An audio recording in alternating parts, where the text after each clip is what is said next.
The Richmond Olympic Oval.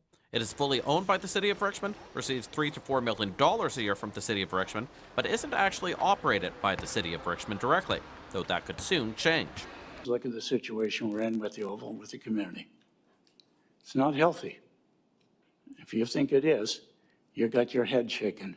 That is Councillor Bill McNulty, one of the Richmond councillors who voted in favour of a review of the Olympic Oval's governance on Monday.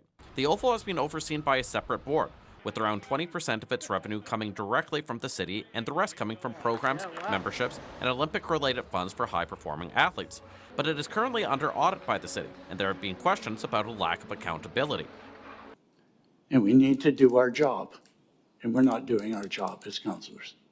At the center of the controversy is a person who retired from Richmond last year, George Duncan. He was the chief administrative officer of the city for more than 20 years, and at the same time, the CEO of the Olympic Oval.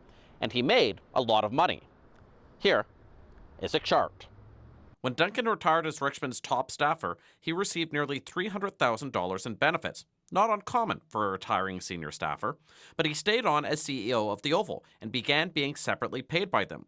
And when his 2-year term ended, he received another $373,000 in additional benefits.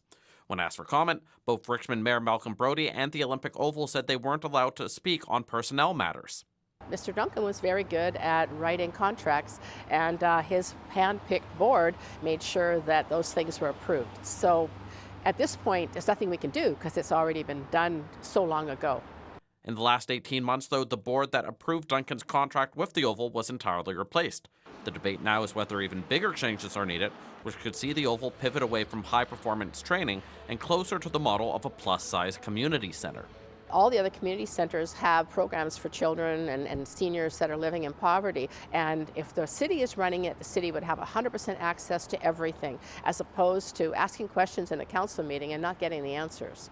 One answer will come next Monday when Council will give the green light on whether to cut funding to the Oval to $2.5 million next year and initiate that review of the governance structure.